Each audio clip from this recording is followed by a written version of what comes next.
بسم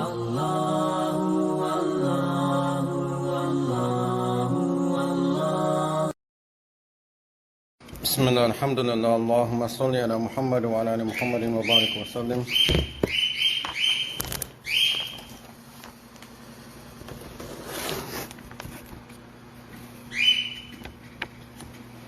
رب اشرح لي صدري ويسر لي امري واحلل عقدة من لساني يفقهوا قولي اما بعد.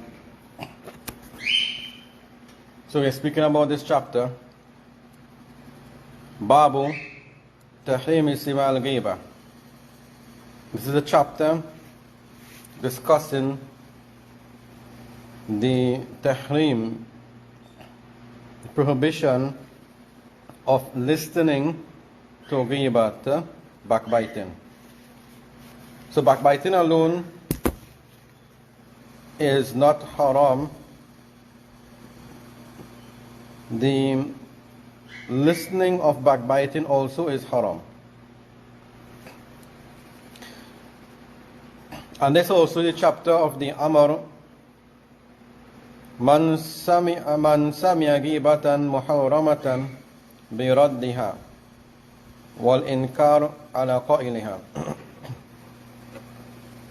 We are commanded, whenever we hear backbiting, which is haram, the haram backbiting, we are commanded to refute it and to show that we dislike it and we disapprove of it.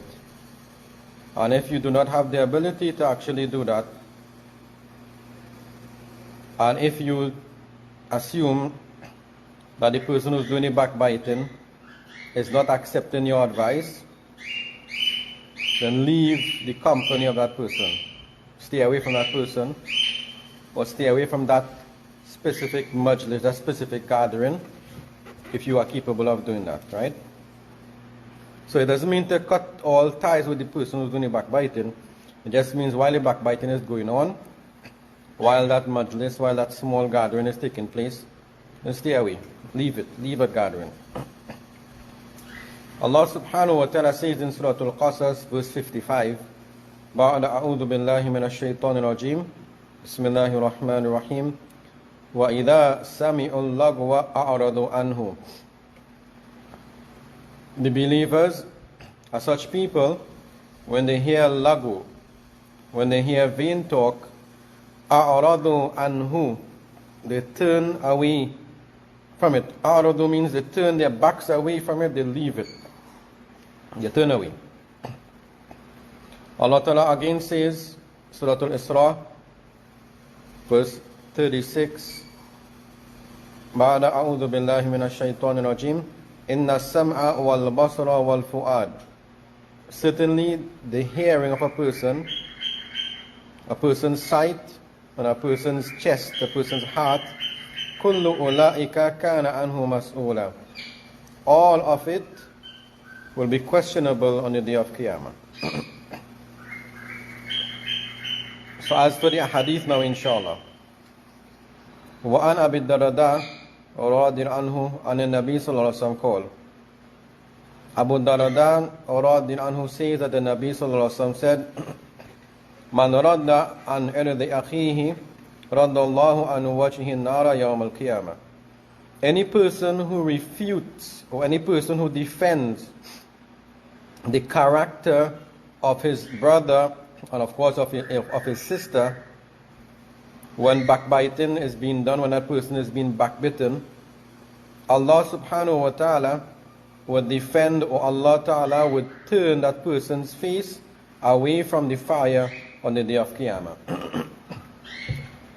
So if you do the favor to your brother or sister who's been backbitten in front of you, you do them that favor of defending their character, then Allah would defend you, and Allah will turn your face away from the fire on the day of Qiyamah. One Utban ibn Malik رضي عنه قال. Utban bin Malik رضي عنه says that the Rasul قال في حديث الطويل المشهور الذي تقدم في باب الرجاء. He says, and this is just part of a long hadith which was previously discussed in the chapter of Al-Raja, hope, right?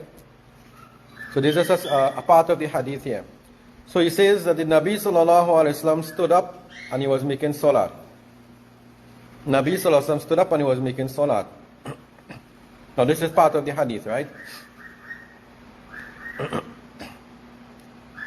Nabi sallallahu alaihi wasallam says, Aina Malik ibn Dukhthum. Where is Malik bin Dukhshum? So a man said, now most likely this was when the Nabi sallallahu alaihi wasallam was about to start salat, and Nabi sallallahu alaihi wasallam was searching for this person, Malik bin Dukhshum. Where is Malik bin Dukhshum? A man from amongst the crowd, of course, who was going to make salat with the Nabi sallallahu alaihi wasallam. That man said, ذَلِكَ مُنَافِقٌ لَا يُحِبُّ اللَّهَ وَلَا رَسُولَهُ. That man, meaning Malik bin Dukhshum, is a munafiq, a hypocrite. He does not love Allah and he does not love the Rasul sallallahu alaihi wasallam. So Malik bin Dukhshum probably was not there. A man who was there stood up, and a man was accusing Malik bin Dukhshum of being a munafiq, a hypocrite. For whatever reason he wasn't there, Allah knows best. The Nabi sallallahu alaihi wasallam replied to this person's accusation against Malik bin Dukhshum, and that person, and Nabi sallallahu alaihi wasallam says, La taqul dhalik, do not say that. Ala tarahu qad qala, haven't you witnessed him saying, La ilaha illallah? So we have witnessed him saying La ilaha illallah. Yuridu bidhalika wajh Allah. His intention was only the pleasure of Allah subhanahu wa ta'ala when he said La ilaha illallah. Wa inna Allah qad harama ala nari man qala La ilaha illallah yabtagi bidhalika wajh Allah. And certainly Allah subhanahu wa ta'ala has made haram the fire upon such a person who says La ilaha illallah, seeking the pleasure of Allah. So if a person says La ilaha illallah and a person is seeking the pleasure of Allah, then Allah subhanahu wa ta'ala has made haram against that person the fire of hell. So these are two examples of ahadith on what we should say, how we should defend a person who is being backbitten in front of us. If somebody is being backbitten in front of us, how we can defend that person, inshallah ta'ala, and what we should say to defend that person's character, what we should say to defend that person's iman, inshallah ta'ala. So there are one or two other hadith in this chapter, but we would leave it here, inshallah ta'ala.